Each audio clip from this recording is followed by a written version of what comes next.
कर्नाटक चुनाव के बाद कांग्रेसी हनुमान चालीसा कंठस्थ करने में जुट गए हैं। राजस्थान, मध्य प्रदेश और छत्तीसगढ़ में विधानसभा चुनावों की सरगर्मी शुरू हो चुकी है।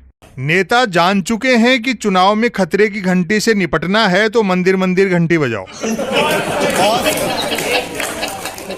सड़क पर आने से बचने के लिए बीच सड़क भजन संध्याएं कराना जरूरी है।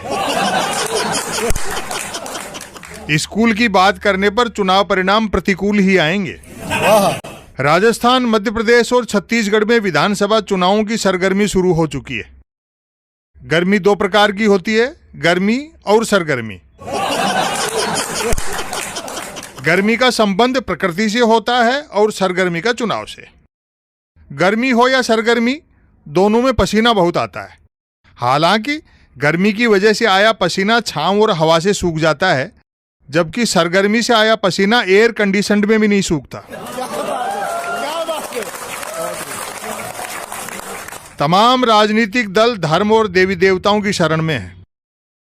कर्नाटक चुनाव के बाद कांग्रेसी हनुमान चालीसा कंठस्थ करने में जुट गए हैं तो भाजपाइयों ने महामृत्युंजय मंत्र का जाप शुरू कर दिया है।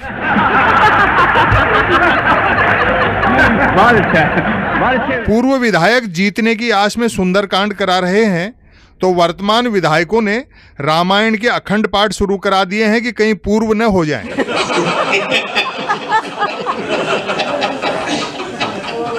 जिन्होंने जीत का प्रसाद पाने के बाद कभी प्रसाद नहीं चढ़ाया, वे जगह जगह भंडारे करा रहे हैं। जो पिछली हार के बाद नास्तिक हो गए थे, वे पुनः आस्तिक हो चुके हैं, यानी घर वापसी कर ली है।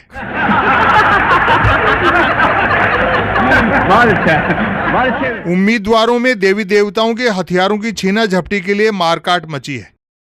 कोई हनुमान की गदा हासिल करने के लिए हनुमान मंदिरों में चांदी की गदाएं भेंट कर रहा है, तो कोई राम के धनुष बाण की चाह में राम मंदिरों में सोने के धनुष बाण अर्पित कर रहा है। सुदर्शन चक्र की प्राप्ति के चक्कर में चक्रधारी के मंदिरों के चक्कर पे चक्कर काटे जा रहे हैं। सीन बेहद मनोरंजक है। चुनावी जीत के लिए एक नेता 1100 वाली 11 कलश यात्राओं का श्री गणेश कर चुका है, तो उसका विरोधी 121 कुंडीय 21 यज्ञों के लिए भूमि पूजन कर रहा है।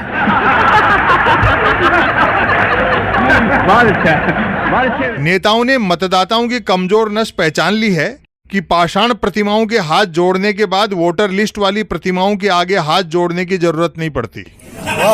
वोटर जीत का स्वर्ण मुकुट उसी के शीश पर धरते हैं जो देवी देवताओं को स्वर्ण मुकुट चढ़ाता रहता है। नेताओं के सफलता की कुंजी हाथ लग चुकी है कि एक छत्र राज चाहिए तो कुछ मत करो, बस मंदिरों में सोने चांदी के छत्र चढ़ाते रहो, क्योंकि अब मतदाता भी उसी का राज्याभिषेक करते हैं जो मूर्तियों का जलाभिषेक करता है।